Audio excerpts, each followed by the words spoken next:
welcome home. So here we are, and we are at a blank slate. This is a moment in time where it's as if the whole world has a blank canvas in front of us. And there's all this panic that comes in, where your thoughts are suddenly like, oh my God, am I going to die? And then the bargaining comes in. If I die, I promise for the rest of my life I will be nicer. I will do recycling.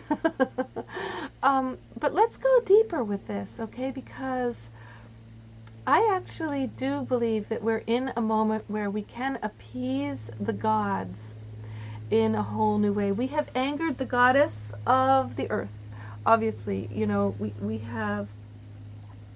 we have created a situation where she cannot feed all of her other children, all the animals, and we've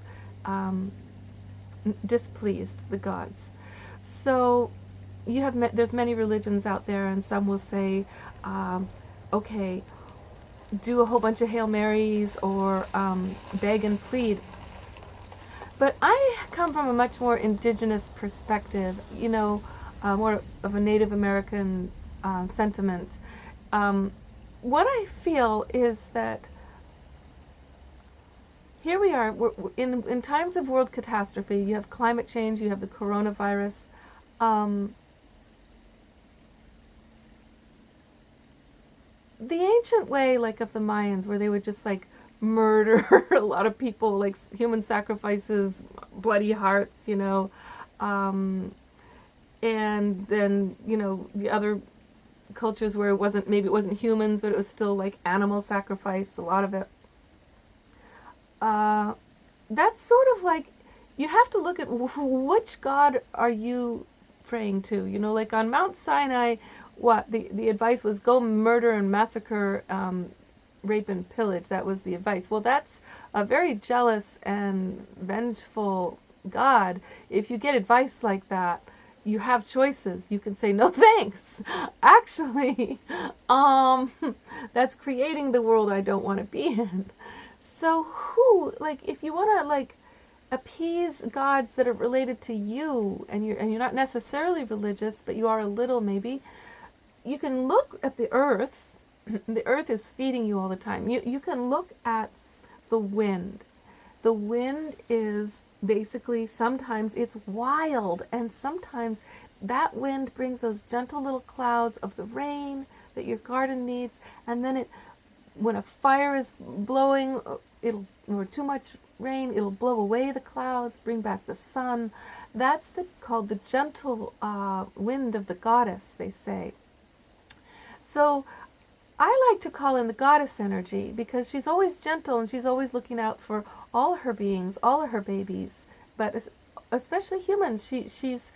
I think that she's really happy with the miracle of us, but we're naughty and we're bad, and she's like, well, and if you're going to destroy the whole world, you guys don't get to be the main ones here, But how to appease the gods is what we're looking at in this video, okay? So let's just stick with me a little bit more. Wow, I love this question.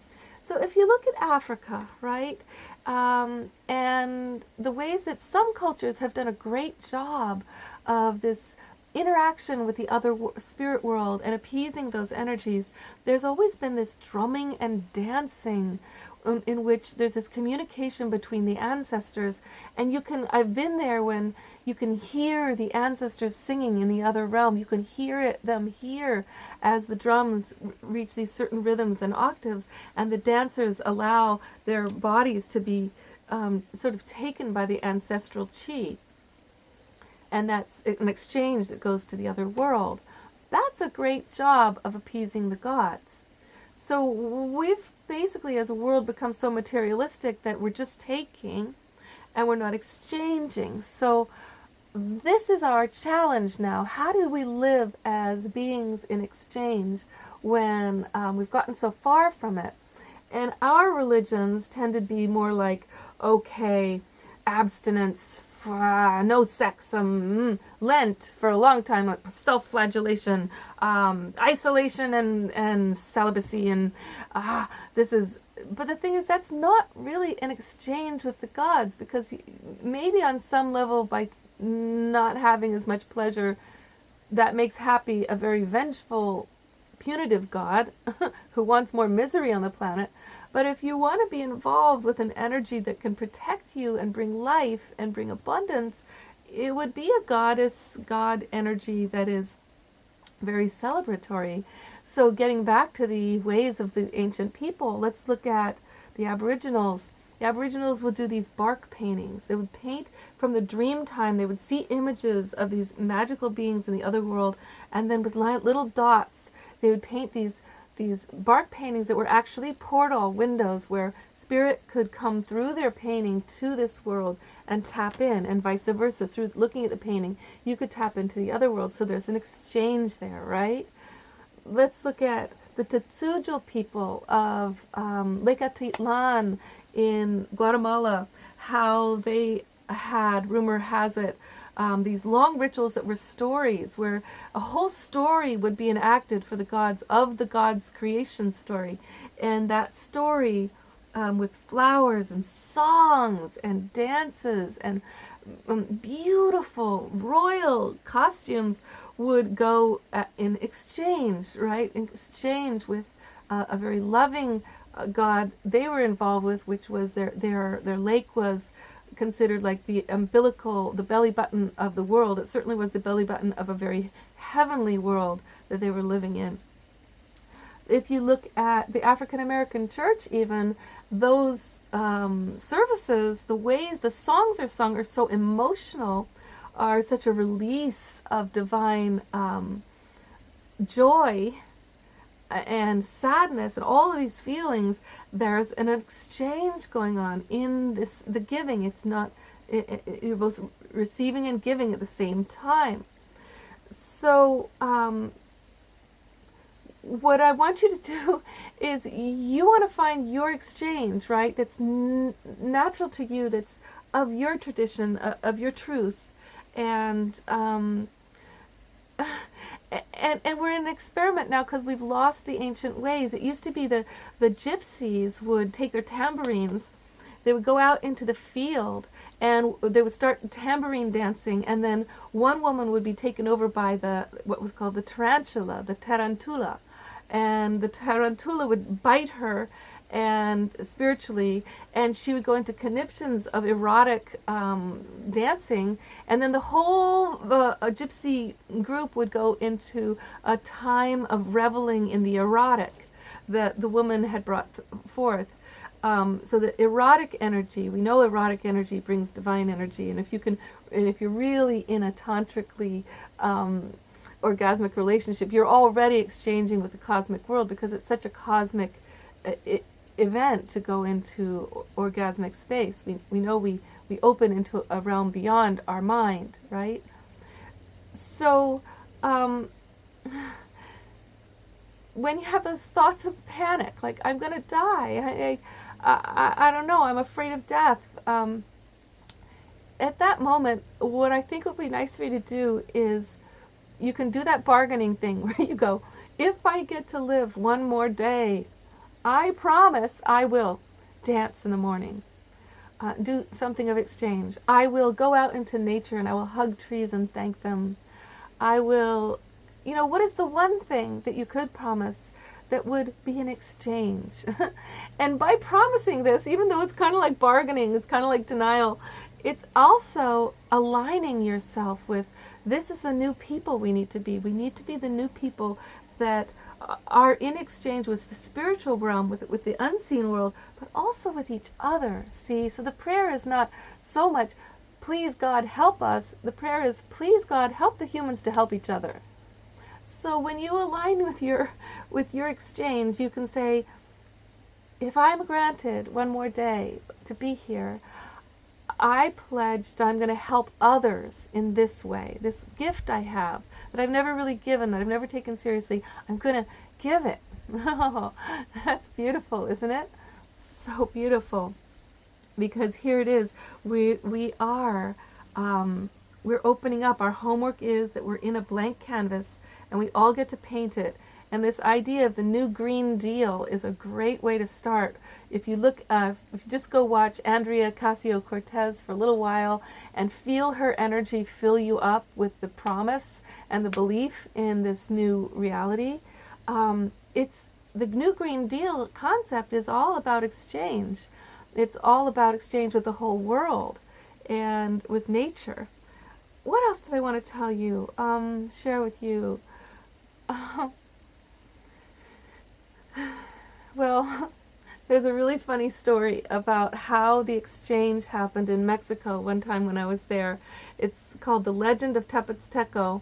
This extraordinary way that a composer decided to give his art to the gods. I should probably do it in another video, but I'll try it right now just in case you're still here, because it's all one thought. So I was called to be in an opera in when I lived in Mexico. My singing always goes great in other countries, and so they heard me singing just to myself on my house, and they called me out and they said, you should be in the opera, because they had this beautiful opera company about to do this whole Legend of Tepozteco, and there was one part that wasn't filled and they needed a high soprano. So I'm called to be in this part, and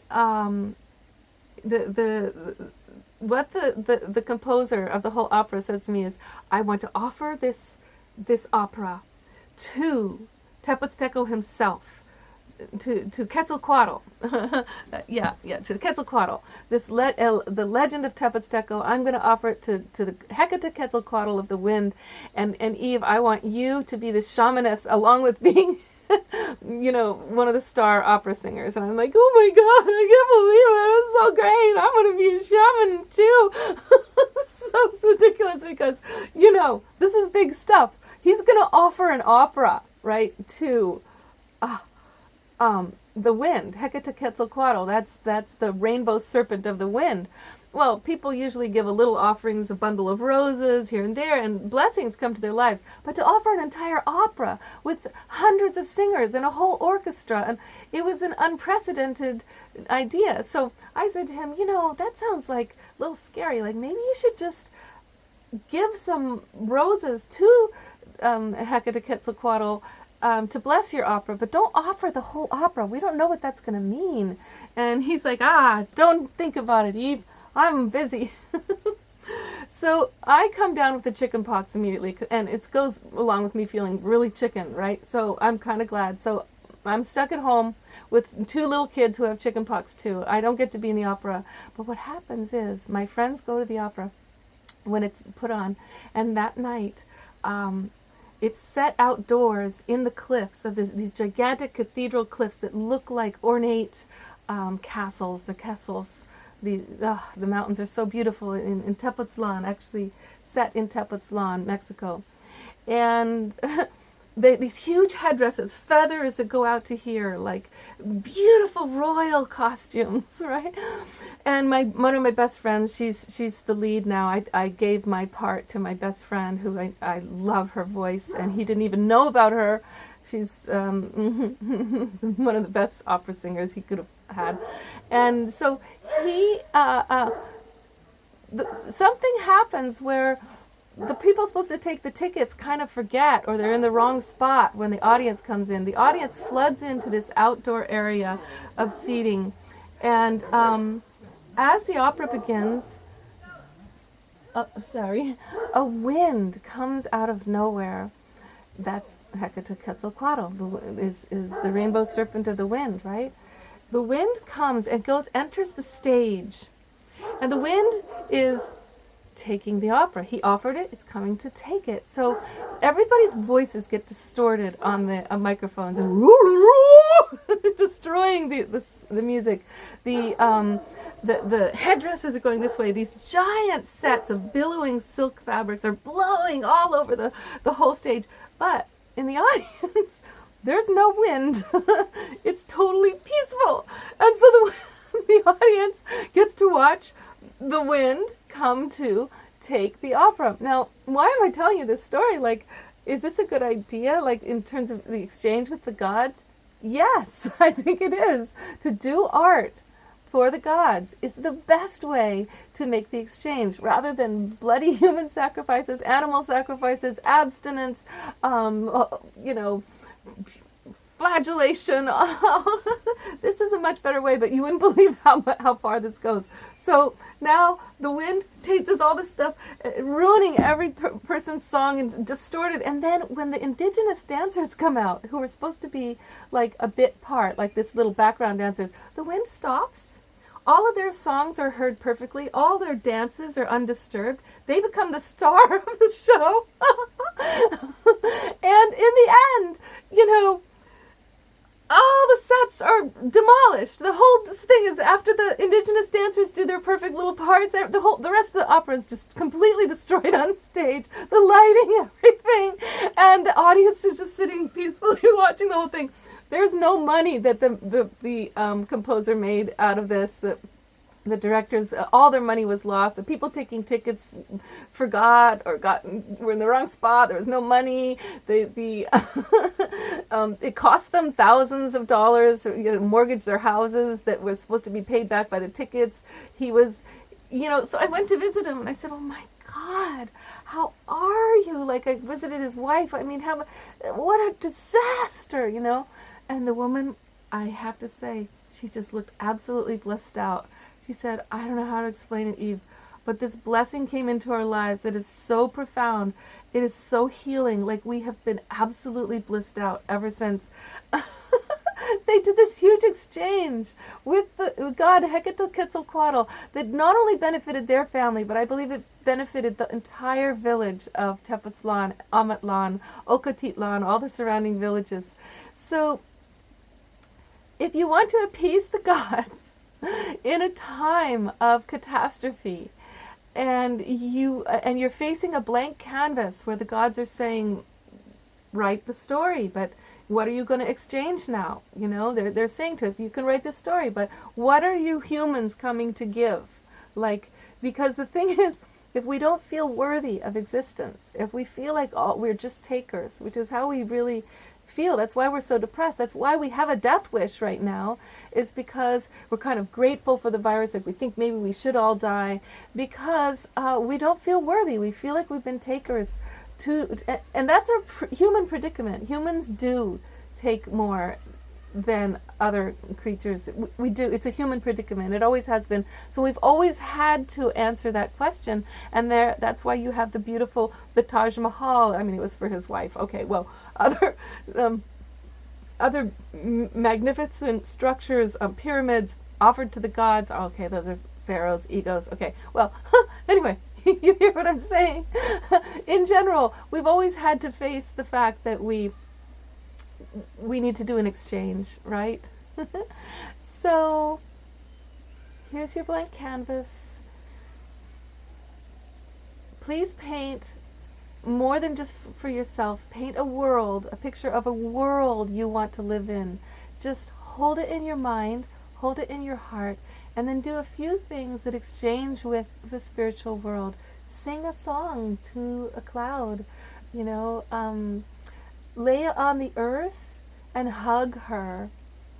If your God is not of nature like mine is, whoever your God is, write poetry to your God. Chant. If you're from India, do your chanting now. Chant the names of your gods. That's an exchange.